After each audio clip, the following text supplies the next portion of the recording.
45 दिन गुजर गए हैं मगर सोमालिया के बहरी कज़ाकों की कैद में फंसे पाकिस्तानी वापस नहीं आ सके। समंदर के बीचों बीच एक जहाज़ जिस पर 10 पाकिस्तानी ज़िंदगी, खौफ, भूख और बेबसी के हिसार में कैद हैं। हर गुजरता दिन इन ख़ानदानों के लिए क़यामत बनता जा रहा है जो अपने प्यारों की वापसी की उम्मीद पर जिंदा हैं।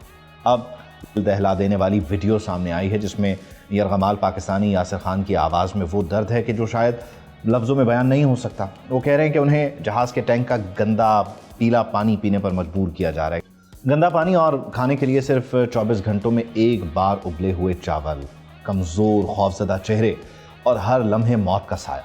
ये मंज़र पाकिस्तान में मौजूद इन यरगमालियों के अहले खाना के लिए कितना अज़ियतनाक है और इसका अंदाज़ा हम नहीं कर सकते। बच्चों पर क्या गुज़र रही है, माँ बाप पर क्या गुज़र रही है, बेगमात पर क्या गुज़र रही है, हम इस सब को डिस्कस करेंगे।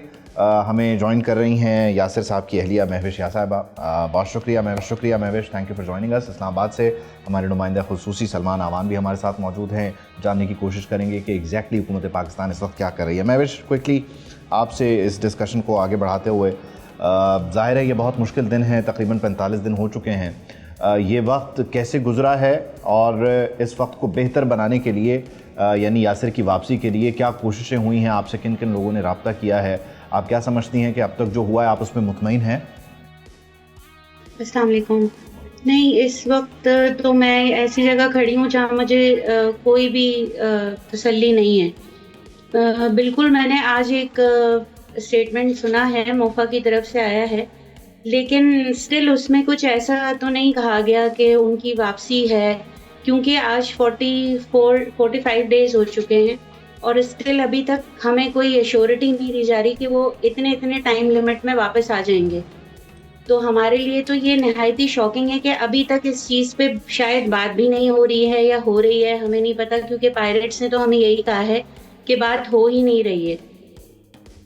ठीक है, यानी उनकी तरफ से बताया जा रहा है कि रब्ता नहीं। अच्छा, वो जो आप मिनिस्ट्री ऑफ फॉरेन अफेयर्स का कह रही हैं, वो हमने ही कोशिश की कि सलमान आवान के ज़रिए हम ये सवाल वहाँ तक पहुँचें और एग्जैक्टली इस वक्त हुकूमत पाकिस्तान का मौक़िफ़ क्या है वो जानने की कोशिश करें। तो Salman, thank you for doing this.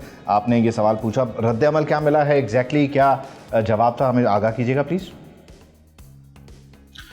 जी बिल्कुल, थैंक यू। बहुत इंपॉर्टेंट ये मामला है, ह्यूमैनिटेरियन मामला है और हम सब की हमदर्दियाँ जो हैं अहले खाना के साथ हैं। और यही मौक़िफ़ हमें मोफा की जानिब से, हुकूमत पाकिस्तान की जानिब से भी देखने में आया है कि हुकूमत पाकिस्तान इस मसले को ख़ास तौर पर, जो कि इसका एक इंसानी पहलू है और एक इंसानी मसला है, इसको इसी अंदाज़ के अंदर एक इंतहाई सेंसिटिव एनवायरनमेंट के अंदर लेकर आगे बढ़ रही है। और पाकिस्तान की पूरी हुकूमती मशीनरी जहाँ जहाँ जैसे जैसे मुमकिन है राब्ते किए जा रहे हैं। इस वक्त जबूती, जो कि सोमालिया का हमसाया मुल्क है, उसमें जो पाकिस्तान के एम्बेसडर हैं उनकी वसासत से ये बातचीत चल रही है। सोमालियन गवर्नमेंट जो कि मोगादिशो में मौजूद है, उसके साथ भी हुकूमत पाकिस्तान के राब्ते हैं। और जबूती में जो पाकिस्तान के सफ़ीर हैं, बेसिकली उनको आप कह सकते हैं कि वो फोकल पर्सन है और उस तमाम तर सिचुएशन को, तमाम तर सिनेरियो को देखने बेसिकली हुकूमत पाकिस्तान जहाज़ के जो मालिक हैं, जो कि एक चाइनीज़ नेशनल हैं, उनके बारे में हमें बताया गया है, उनके साथ राब्ते में हैं, उनके ज़रिए से राब्ते में हैं। और जो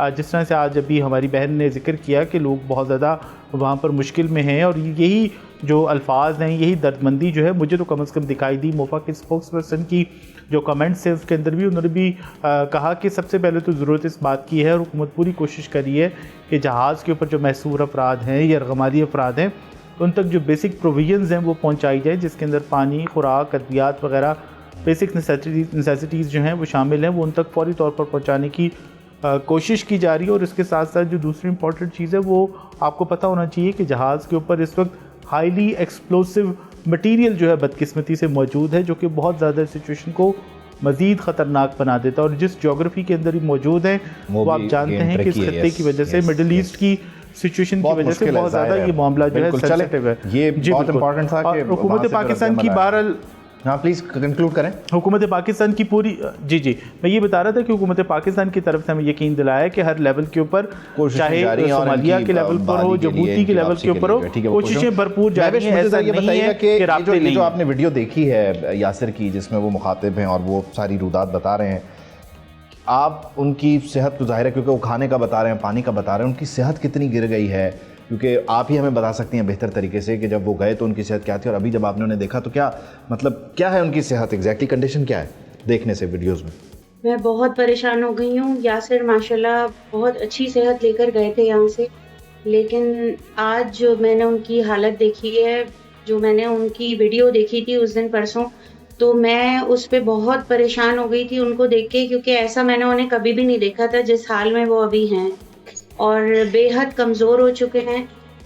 मैं बहुत परेशान हूँ उनकी सेहत को लेके। उन्होंने भी मुझे यही बताया था कि उनको काफ़ी सारी तकलीफ़ हो चुकी हैं, एज़ पर कि वो एक छोटे से कमरे में रहते हैं, वो सारे ये 2 सोते हैं, 4 सोते हैं, तो फिर किसी दूसरे को मौका मिलता है, पैर फैलाने की जगह नहीं है वहाँ पर। तो आप सोच सकते हैं कि किस तरीके से वो लोग ज़िंदगी गुज़ार रहे होंगे। आपने बताया कि कज़ाक कहते हैं कि उनसे किसी का राब्ता नहीं हुआ, तो कज़ाक इंडिविजुअली हर फैमिली से कनेक्टेड हैं? आपके व्हाट्सएप पे भी वो मैसेज कर रहे हैं या किसी एनजीओ के ज़रिए आपको ये पता चल रहा है कि उनकी क्या डिमांड्स हैं? अगर डिमांड्स हैं तो क्या हैं? उन्होंने एक फैमिली सारी जितनी भी फैमिलीज़ हैं, उनका एक ग्रुप बनाया हुआ है जिसमें उन्होंने नेक्स्ट ऑफ किन्स को ऐड किया हुआ है। तो उसी में ही ये सारी बातें करते हैं वो। और लास्ट बातचीत क्या हुई, अगर आप बता सकें? लास्ट उन्होंने बस यही कहा कि गवर्नमेंट को प्रेशर दें और हमारा कोई उनको कहें कि वो हमारे लिए कोई बंदा अपॉइंट करें कि जिससे हम नेगोशिएट कर सकें। वो ओनर से करना नहीं चाह रहे हैं नेगोशिएट। ठीक है, और कोई मुतालबा उन्होंने अब तक रखा है या वो हुकूमत के सामने ही रखना चाहते हैं? जी, उन्होंने $3 मिलियन का रखा है और वो सिर्फ ओनर से ही लेना चाहते हैं। सिर्फ वो ये चाहते हैं कि हुकूमत पाकिस्तान में से कोई बंदा अपॉइंट हो जाए जो इस नेगोशिएशन को आगे बढ़ाए। वो डायरेक्ट ओनर से नहीं करना चाहते नेगोशिएशन। ठीक है, कज़ाकों ने तो ग्रुप बना दिया है, क्या हुकूमत पाकिस्तान की तरफ से, क्योंकि मुझे याद पड़ता है गवर्नर सिंध भी बड़े एक्टिवली इसमें काम करने की कोशिश कर रहे थे, फिर बरनी साहब ने भी कोशिश की, लेकिन हुकूमती सतह पर भी कोई ग्रुप बना है जो आपसे बात करो, आपको बता रहा हो क्या कोशिशें हैं या क्या है, या वहाँ से अभी तक मुकम्मल खामोशी? आखिरी रब्ता हुकूमत की तरफ से आपसे किसका हुआ था? किसी का भी नहीं। पहले दिन से अब तक किसी ने रब्ता नहीं किया? किसी ने भी नहीं। आप इसे रब्ता ना होने की वजह, आपने रब्ता करने की कोशिश की, किसी ने जवाब दिया? बिल्कुल, मैंने बहुत ईमेल्स किए हैं। अगर आप कहेंगे तो मैं उसकी भी कॉपी आपको भेज सकती हूँ। बहुत ईमेल्स किए हैं, हम सब ने मिल के भी किए हैं और भी फैमिलीज़ ने भी किए हैं, लेकिन हमें जवाब कहीं से भी नहीं आया। खैर, क्योंकि ये ज़ाहिर है बहुत हसास नोयत का भी मामला है, बहुत सारी बातें यहाँ हम डिस्कस कर सकते हैं लेकिन नहीं करेंगे क्योंकि ये बहुत हाईली सेंसिटिव मैटर है, उन लोगों की ज़िंदगियों का मसला। बहुत शुक्रिया महविश, और मेरी दुआ है, हम सब पाकिस्तानियों की दुआ है कि अल्लाह ताला आपके प्यारों को जो उस कश्ती पर, उस जहाज़ हैं, उन्हें बखैर आफियत वापस अपने घर ले आए। कज़ाक व्हाट्सएप ग्रुप बना चुके हैं हुकूमत पाकिस्तान की तरफ से, किसी सूबाई हुकूमत की तरफ से, किसी एनजीओ की तरफ से भी, किसी की भी तरफ से भी कोई एक अदना सी कोशिश जो इन्हें ये एहसास दिलाए, ये यकीन दिलाए कि हाँ आप हमारे पास आ सकते हैं, अपना गिला शिकवा हमसे कर सकते हैं, हमसे अपडेट ले सकते हैं। पता नहीं क्यों हम ये नहीं कर रहे और ये क्यों नहीं हो पा रहा। सब्सक्राइब करें और बेल दबाएं ताकि कोई खबर रह न जाए।